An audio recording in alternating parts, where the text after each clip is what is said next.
Welcome back to Two Chaps, Many Cultures Friday, episode 170. How are you wherever you are in the world? I hope you are bringing some humanity into your world this weekend, which we're going to talk about today, actually. In a world that we are absorbing so much information and we're trying to learn as much as we can, and learning is becoming so multidimensional.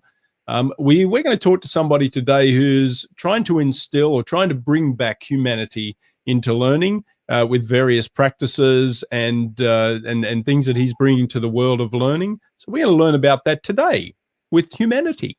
Stick around.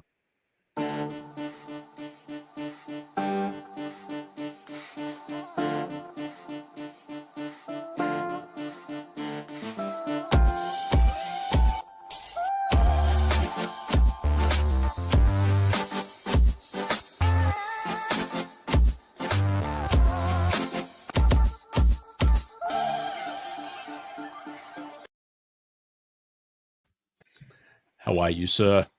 I feel very human. That's right. It's human. It's time to be human. It's human. This is Humanity Friday. Even cleaned my glasses to better see you. Look at you. Yeah, I have vision now. I have visions. Or that's an old bad joke in Germany. If you have visions, you need to go see a doctor. That's a bad joke. I should have not started a Friday episode with a bad dad joke. All right, but talking about German and not a joke, we have somebody here who brings humanity to learning, or who reinstills the human aspect of learning, and rather than being bombarded with information that our brains have a hard time filtering in a resourceful way. Let's hear it from our friend, co-practitioner, overall teaching genius, Bastian Küntzel, joining us live from where from? I'm in Wrocław in Poland. Glad to have you, Bastian. And you might notice, dear audience, as you're watching this from wherever in the world, you'll see that banner that we have every day. We want to know where in the world you are. So we have somebody in Poland, somebody in Chicago, somebody in Atlanta. And we also have a bit of a technical glitch today that we weren't able to figure out before we went live. So you'll see our mic symbols come on next to our names on and off. And whenever you hear an echo, it's not because you're drunk midday, where that may very well be the case. I'm not judging, but it could also simply be the fact that we're having difficulties figuring our audio out. So bear with us. Welcome, Bastian. Thanks for being here. And we announced that there's going to be an Aussie and two Germans speaking Polish and English with each other. So I showcase the English, you guys do the Polish, because I have no idea.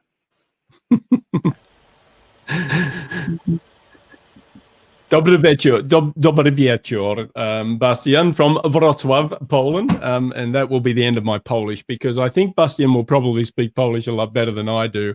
But welcome, sir. Thank you for making time this Friday evening for coming along. And Bastian is well known in the world of the intercultural world as somebody who brings some innovative learning to the way that we deliver our content for both. No, I'm assuming that, and I don't know your practice of work, Bastian. You've written a book about this. We're going to talk about your book. But in terms of what is the thing that drives you towards what you do, and what has what has brought you to practicing what you've described as bringing humanity into learning? Yeah, that's a nice question. So I think what brought me into this was as a young person, as a teenager, I participated in international youth exchanges and international youth camps, and I just felt so at home in this in-between space, where there were people from all over the world, there were people from all kinds of different backgrounds, but in this place where we were making something else. We were creating our own little worlds. And I think this is where I felt really comfortable, when there wasn't one way of being, or there wasn't one predetermined way of being. There was a way of being together that had a lot to do with the organizational culture, and had a lot to do with whoever was there and what they brought and how that then came together. And then from that, I went into things like human rights education and participation of young people in society and citizenship and intercultural learning in the context of just youth activism. And I think that's really instilled in me this very strong desire for just allowing people to be who they are and live in dignity and express themselves and be in the world as they are and as who they are and be beautiful in that way.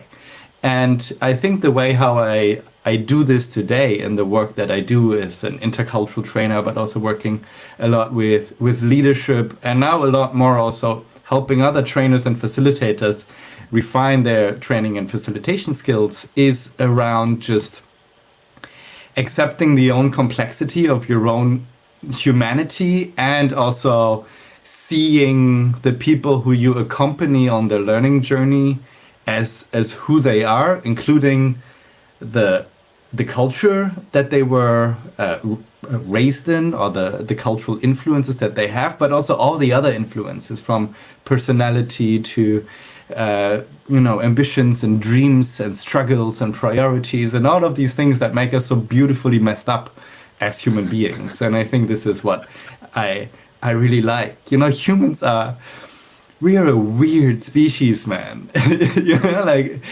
To just acknowledge the fact that what we are and who we are as a species is incredibly, magnificently weird, and there is a degree to which we have control over what we do, and there is a huge degree over where we have no control over how we create reality, and then we just act as if that is real. And it's beautiful to untangle that and to have some kind of acceptance, but also caring tenderness for this mess that we're all in, that is, being alive as a human being today. That's fantastic. And I've seen you present, and you're on YouTube. People can find the way you present, and even the way you're talking now, and you use the word youth a lot, right? From your background, your experience. So do you think that basically that experience of working with as a young person with young person has carried you through into your current practice? Because, you do a lot of, you're very animated, you're very playful, and you're using a lot of words that bring into these kind of, like kids don't have any filter, right? Kids can be weird and nobody judges them. But when we grow up, we're kind of, where these judgments are imposed on us that we should act and control ourselves in certain ways. So does that kind of influence? I take offense to that, Brett. Kids are not weird. Adults are weird. Kids are perfectly fine. It's the adults that make it weird. Yeah, that is true. I mean, kids are weird too, but in a beautiful way. I mean, we're all weird. But what I really got from this experiences in this international youth organization was that I was allowed to just try stuff. I was 18 or 19. I was running workshops for other 18 and 19 years olds, and I could just try out stuff, and I could pretend like I know stuff. And chances are I knew a little bit more than the others because I read that one article or something, and I could just experiment, and and it was okay. And I was given, the responsibility to take care of some 14 or 15 years old for a weekend without any parents. And I was like 18 or 19. And, it was okay. It was fine. And we did some really cool, creative stuff because the threshold for failure was really low. Like, if at the end of this, everybody had a great time, that was all really everybody cared for. But if you could make people learn something, or if you could make people think about a topic that maybe they've never thought about before, that would be an additional value, So through this, I think what I learned was all these experiential learning methodologies and all of these, what sometimes maybe referred to as games. I think of them as exercises, right? Where you can do the same stuff with a group of managers and they will be blown away by the incredible innovativeness of it.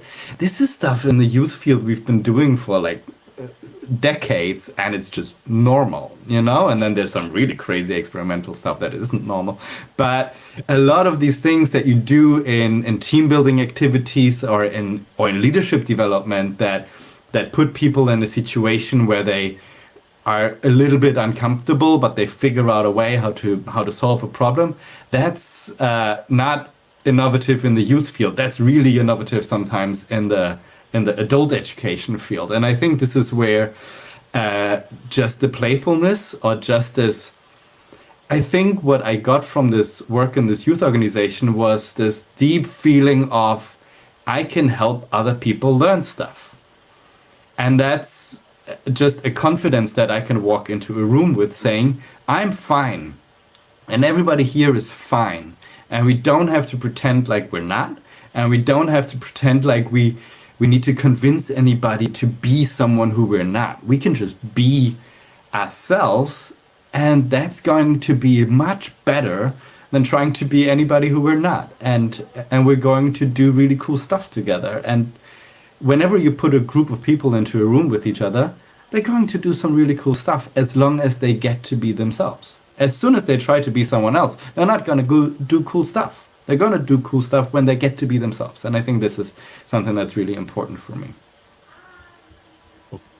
So I have now you triggered my curiosity, right? When you say you do stuff in the adult education field that may be perceived as some crazy stuff by the adults in the room, I want to hear one example. Can you outline one of these exercises or games? No, we're going to call them exercises because we're dealing with adults who have serious shit to work out, right? So can you walk us through one of those exercises that may appear not to be normal and that you consistently have been getting great results with? Among us trainers also today, a lot of this will not be innovative. But if you have a group of engineers that went through engineering university and then suddenly they're in the leadership program, they will have never had participatory educational experience. So I'm not going to say that any of this is, I'm different than most other trainers that are going to watch this. But like stuff that I do, I really like this exercise with the magic stick, where you have a group of people, you put a stick on their fingers, and their task is to put the stick on the floor, and the stick inevitably goes up. And it doesn't make any sense in everybody's brain, in no one's brain, that the stick goes up. And they try really hard to put the stick down, and they can't do it. And it really messes with everybody, and they're laughing, and some people are stepping out, and some people think this is so silly, I'm not going to engage. Some people get really angry because they think it's everybody else's fault. And so you can debrief this really, really beautiful when, you thought X was going to happen, but then the opposite happened. When else does this happen at work? Oh, all the time in intercultural, like all the time? Okay, so how do people react when something happens that's not normal? That for them is not normal. And one of the most normal things that we all share is an experience of gravity, right? That's really normal. So when something slightly more not normal happens, how do people behave? Oh, in the same ways, they get aggressive, or they detach themselves, or they laugh about it, but no one is really trying to step away and really understand what actually happens, because your amygdala is active, and etc., etc. So you can go from there into the brain and all of that kind of stuff.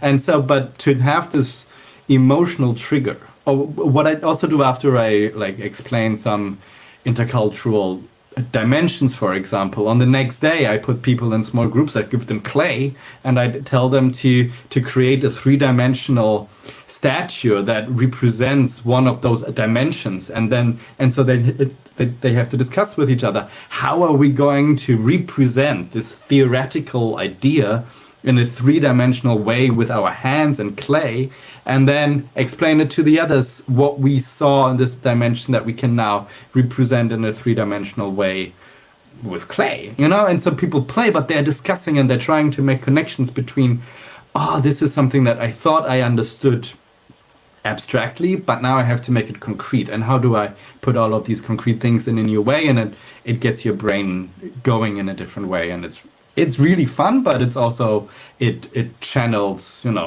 the neurons in ways that you create new pathways. And that's really exciting. Yeah. I was going to ask you about your book. I ordered your book earlier this week, but usually, I'm actually enraged because usually Amazon can deliver stuff the next day. What's going on here?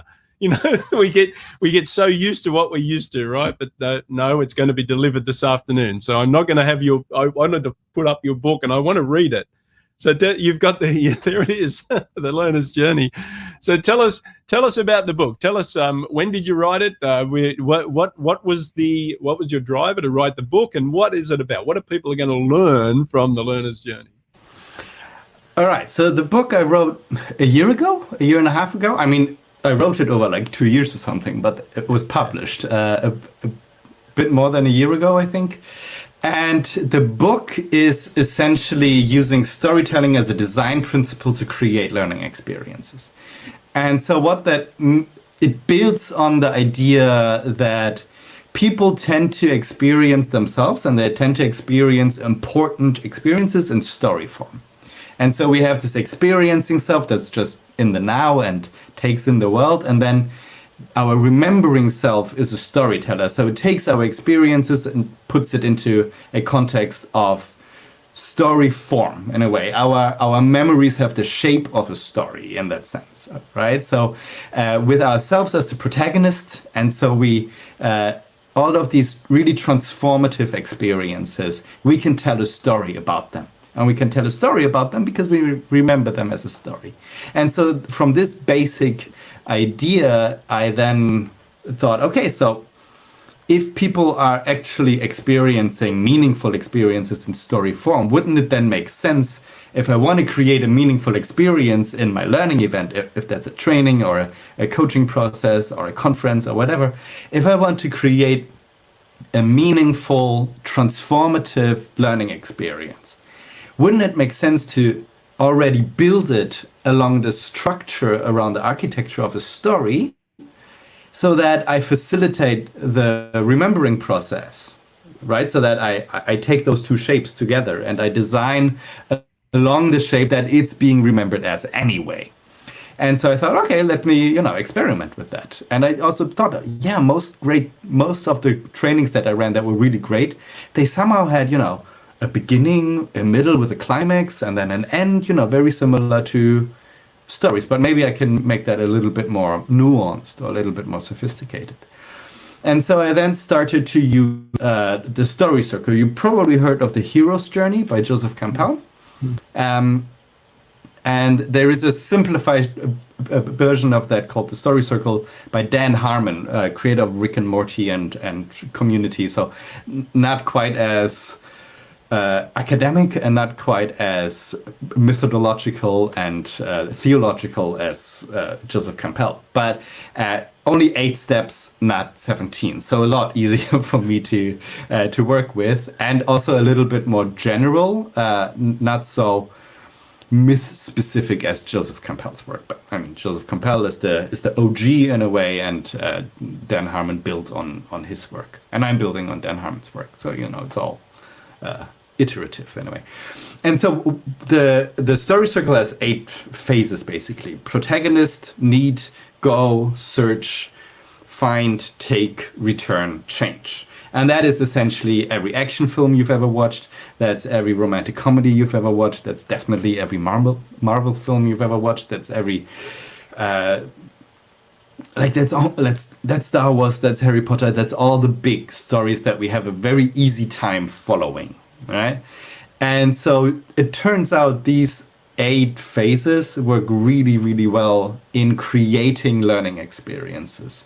And so you start with the protagonist, and the protagonists are the learners. And it also really helps to detach yourself as a trainer, because sometimes maybe we think it's about us and it's not about us, but it's really nice to be on that stage in front of the people and you tell them cool stuff.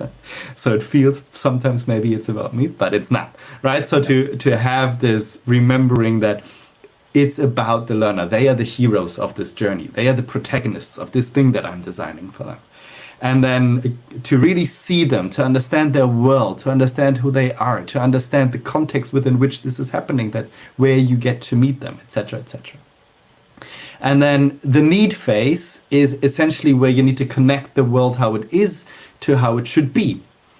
And your task is to bring them to that other place where they create the world, or where they are the kinds of people who they would like to be. That is in contrast to how they are now. And if that gap is not clear, why should anybody bother going on a learning journey with you, right? So you either need to connect with a question that they already have, or you need to give them a really great question that they now have. So for example, this example with the magic stick exercise, right? Suddenly something happens that they don't understand, and boom, there they have a question. And now you're not trying to convince them that what it is that you want to share with them is important for them. Now they already have a question, so you're just offering an answer to a question that they already have. And they are motivated to work because they want to solve this riddle for themselves, right? So this is a really important phase. And then we jump into the unknown. We go into the space where there's disorder, there's chaos, it's into the unknown, basically, like Elsa and Frozen 2. And that's all about then experimenting. And this is where we probably do all the activities that we would typically associate with a training program. So there's reading, there's exercises, there's discussions, there's experimentation, there's interesting failures, there is failing forward, there is repeating something over and over until you really get it, etc., etc. So that we get to the fine stage. And the fine stage is then a lot more in the hands of the learners, where it's really about having that insight, having that aha moment, having that light bulb go on, having that paradigm shift, having that, oh wow, you mean there isn't a reality and objectivity is a bit of a myth, and actually everybody has a subjective view, and culture has a really big influence into how we see the world, and it makes sense to be curious, not just who people are, but how they create this reality that they live in, etc., etc. This paradigm shift where suddenly you see the different world, where suddenly you see the matrix, where suddenly you understand there is that you are, Darth Vader's sons, or whatever, or you are a Jedi, like where you make that new understanding that changes everything. And then you take that. So that means you go from having had that insight to making it your own. I call the stage like incorporation. And that has a corpus in it, right? So you make it part of your own body. It's not this, I learned this, but I am now someone who knows this. And that's a big difference, right? Because you make it part of your identity. I am now someone who understands nonviolent communication, and I am now someone who communicates nonviolently, right? It's a big difference, and we need to facilitate this process.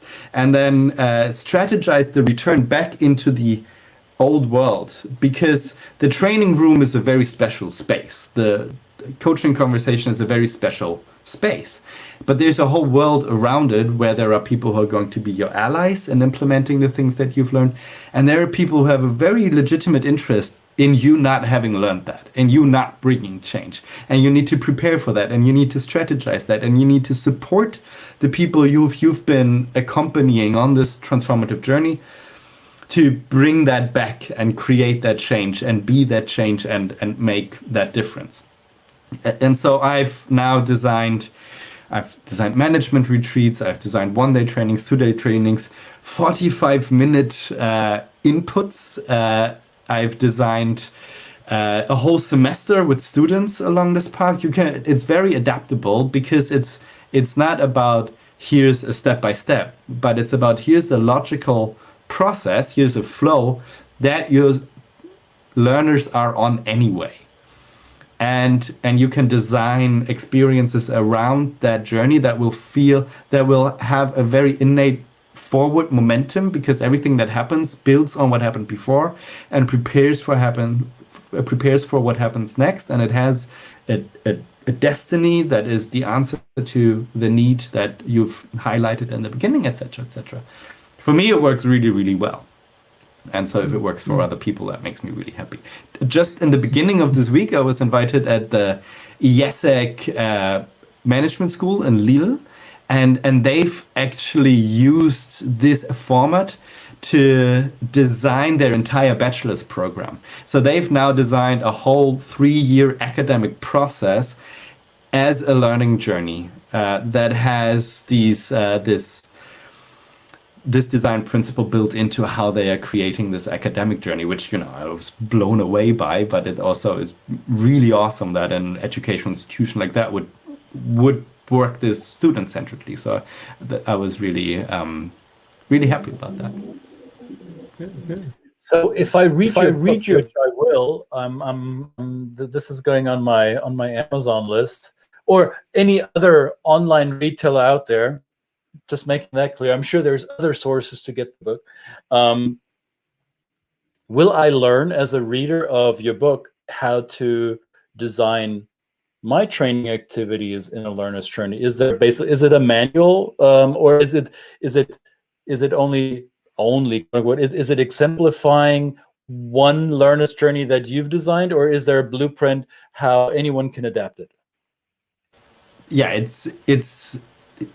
it has a couple of examples in the end to showcase how I've used this, but essentially it's a step-by-step manual, but it's not about do this and then do that. It's about think about this and then think about that. It essentially has more questions than it has answers, because it's supposed to be for people who design learning experiences. And so I've heard from managers who are not running trainings, but they use this to understand how they can better support their team members in their daily one-on-ones or in their weekly or monthly one-on-ones, and into how they create challenges for their team that flows on a learning journey. And I also heard from someone who just read this and then understood why she excelled in some things in school and some things just didn't work for her in school, and it made her feel like, all right, I was just not on the right journey, and it really clarified this for her, and that was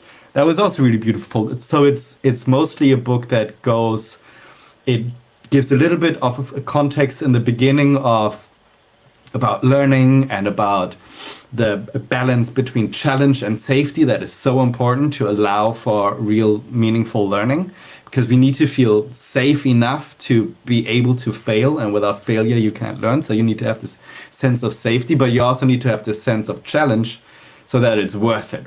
All right, so how to find that balance between challenge and safety, and then it goes through each stage, and it exemplifies a little bit what might be important to think about in that stage of facilitating and preparing your learning experience that you want to do with the people that you are privileged to accompany. Mm-hmm. Do you think that, and in listening to you talk about this as something that pretty much everybody has seen in movies and books that they've read and things like that, then does this approach then become quite culturally, it really is approached or received by many people from different cultures, no matter what their cultural influence are. So I'm thinking about when we talk about more linear thinking cultures, that we say, you know, certain cultures might learn in step-by-step processes. Other cultures are more contextual. It's a wider thing, but this sort of sounds like it scratches all those kind of itches. Would that be true? Is that your experience in applying this program with youth from all around the world, for example? I mean, I've not used it with a youth program because I've not been working directly with young people for a while now. I think there are younger people who are better equipped to do that. But to me, this very first stage, right, the protagonist focus, for me, that is such a crucial step where you really care about understanding who is it that you get to accompany. Right? And this is where you can then see, all right, I have a group that is very culturally diverse. What does that mean for the learning journey I want to take them on?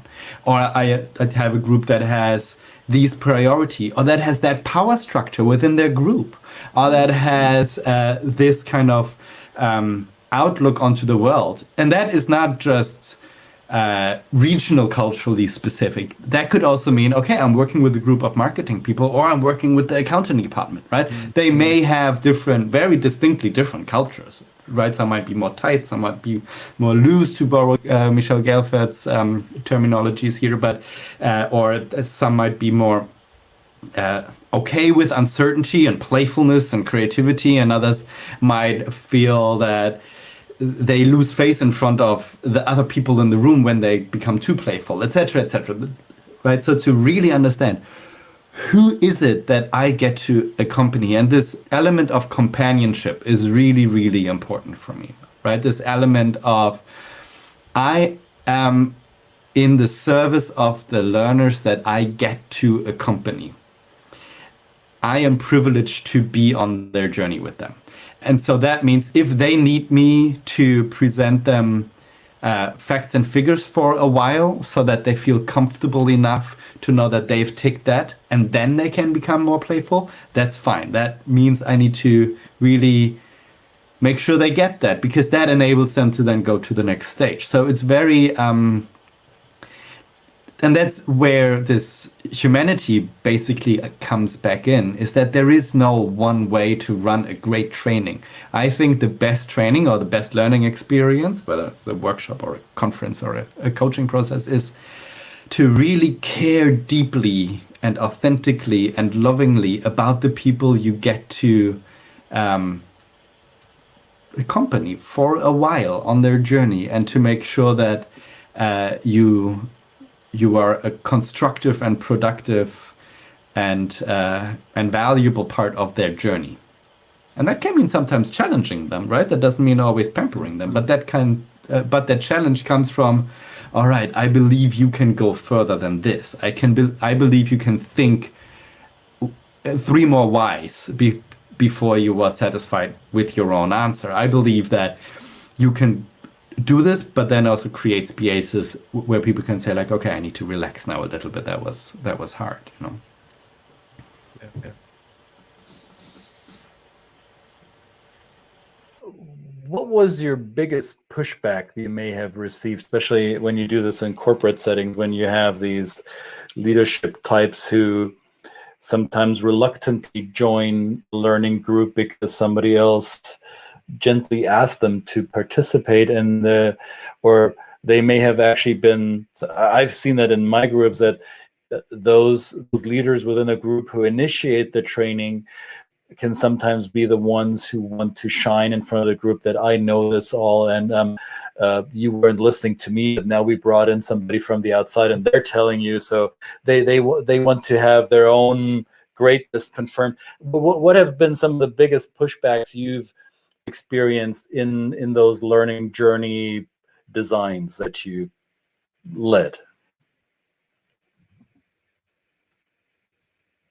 Who are sometimes too explicit about the methodology or the approach. People might think it's, like, now we just want the knowledge, right? Or now we just want the skills, please. Just tell us what to do. And from my experience, the biggest pushback is disengagement. Like when I have a person in the room that just leans back and they're just not there. But that then also means that this is not for them. Like just a couple of weeks ago, I had a training where, and it was about leadership, but it was about lateral leadership. So leading people who don't have a direct authority to actually tell what to do, but leading your peers, leading someone else, leading your leaders, right? And I pushed him to make a choice for the next day, to be aware of who might require some leadership around him and to choose to give it to them, right? Mm-hmm. And he said, why? That's not my job. Why should I want to do that? And then I asked, well, you are in a training on lateral leadership. why are you here? And he said, because I was told to be here. And then I just said, well, I'm really sorry, but you may be in the wrong place. You can be here, and then I challenge you to choose to do something that is not part of your job description, or you can leave. That's totally fine. Maybe you were misinformed what this is about, but I'm challenging you to choose. And then he sat for a while and didn't say much. And then he acted. He accepted my challenge. And that was a really beautiful moment, because it was like, okay, he realized that he actually has agency over making that choice. He doesn't have to make that choice. He can make himself a little bit more work by choosing leadership, right, when there is an opportunity to lead.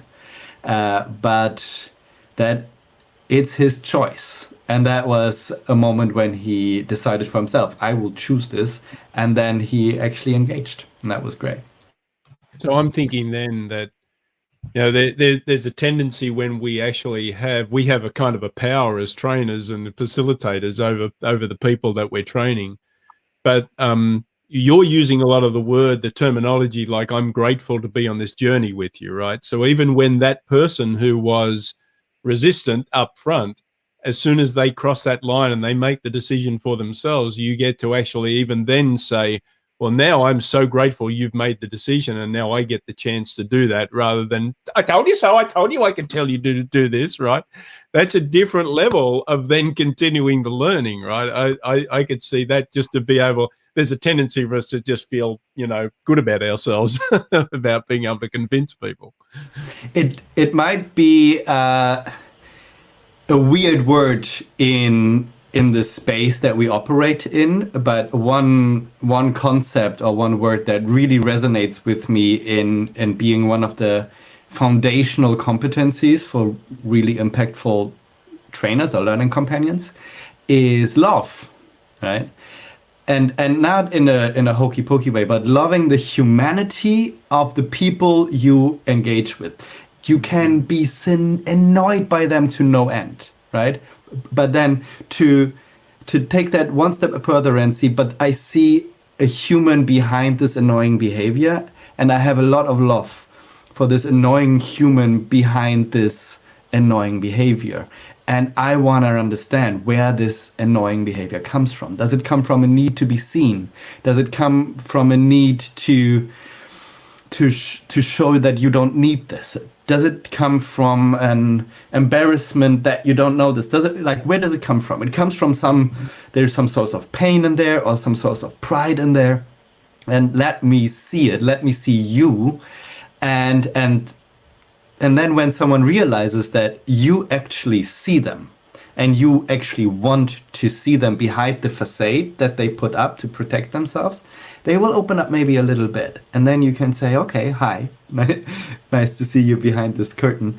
Are you ready to come here with me? I think you'll find this interesting over here. And then maybe they choose. And then and maybe they don't choose, and maybe they have a really good reason for that too.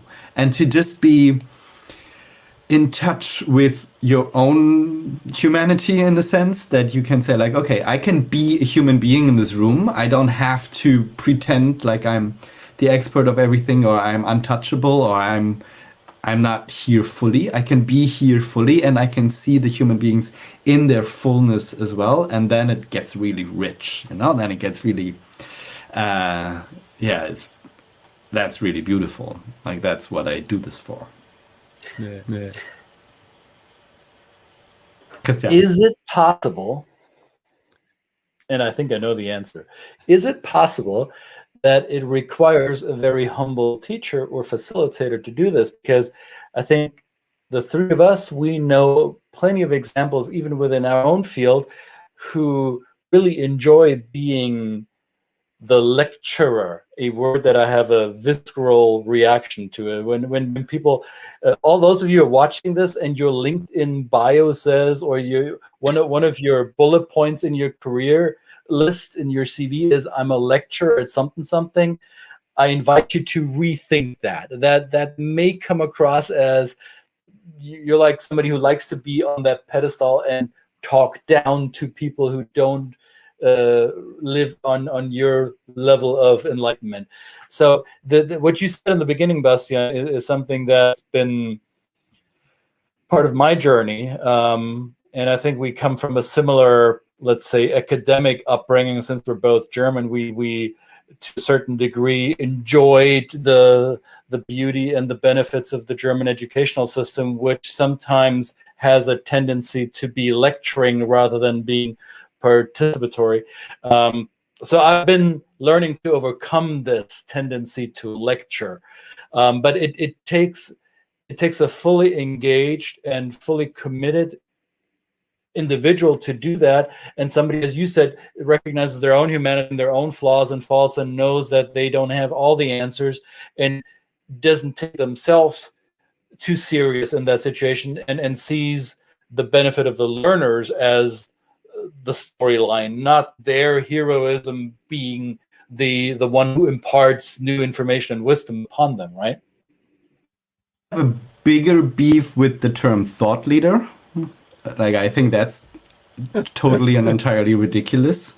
But I mean, with lecture, I don't have that much of a problem because it's an actual job description in some universities. So if that's your job title, that's fine. And I also don't think that there isn't a place for great presentations. Like you can watch a TED Talk and be blown away by it. You can watch, I recently watched Robert Sapolsky, the author of one of my favorite books ever in the world. Like, this is incredible. And he has his lecture at Stanford, his lecture series at Stanford on YouTube. You can watch it for free. It's incredible. And he lectures for an hour and a half. And it's wonderful. It's amazing. And it's incredible. It's really, really good.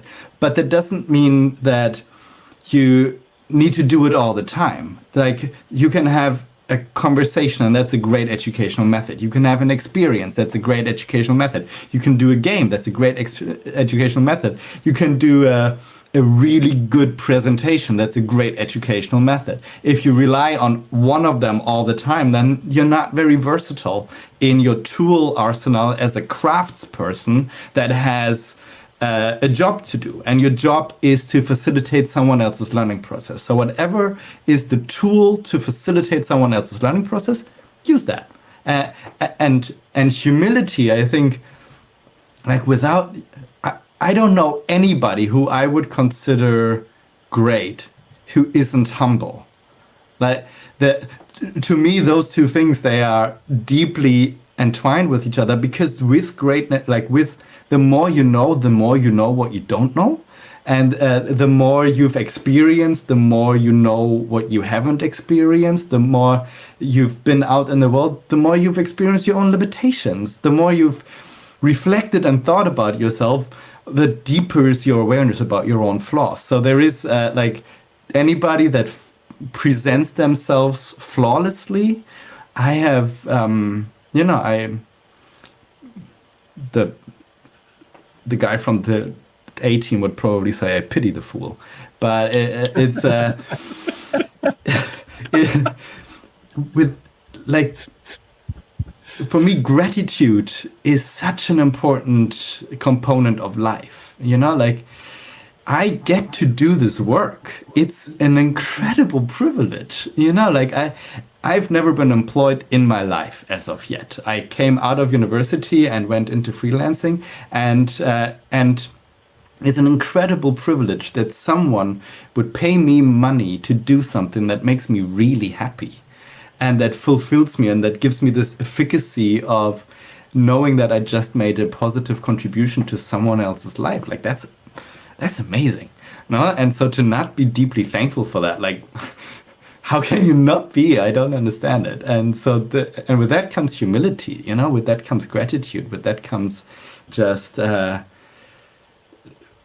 it's, to me, those are very much entwined with each other. And this generosity, like to be allowed to be generous, like when you,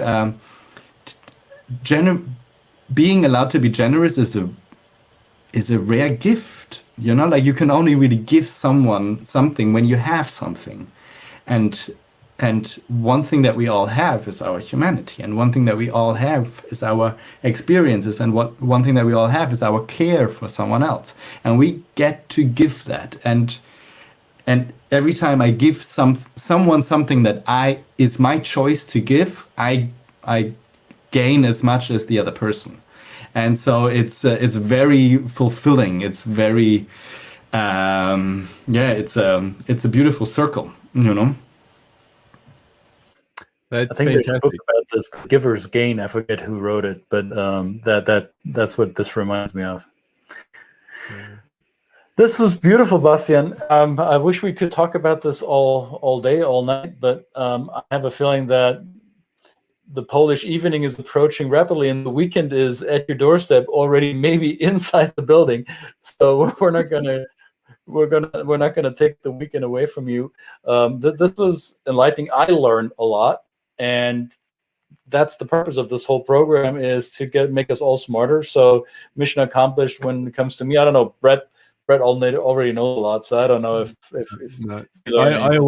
I'm the same as Bastian. I always tell clients that I am learning as I'm teaching, and if you're not in that two-way street, it is really a failed process. And I think the humility, I identify with it, but I probably even find myself not practicing it, even though I come from a culture it is self-deprecating and get called out on it. There are certain amounts of times we just have to remind ourselves of the gratitude we have to do the work we do. And I agree with you, Bastian, that this, I just can't believe people send me checks to do this work. It is a gift that I will always be thankful for, and you've just put it in so eloquently, and I can't wait to get the book today so I can start implementing this. So thank you, dziękuję bardzo, miłego weekend, and thank you again for this wonderful chat. It's been great. To everybody listening, if you're watching this live or you're watching on the replay, please put your comments, your experience of teaching, and where you've found your humility and where that's been effective, and possibly, and certainly we recommend Bastian's book, even though I haven't read it yet and I want to read it. It will come in the mail, and I will maybe do another episode to say, well, I found out about this. Thank you, everybody. We're grateful for you for listening. That is the main thing. We're grateful for you after 170 episodes, many, many more to come. And thank you so much, Bastian, for being our very honored guest today. And if he gets to speak Polish, we get to speak German, right? So vielen Dank, dass du da warst. Wunderschönes Wochenende. Und wer auch sonst immer noch aus dem deutschsprachigen Raum zuschaut, wir machen das jeden Wochentag. Be back, all right? Thanks, everybody. Two chaps, many cultures.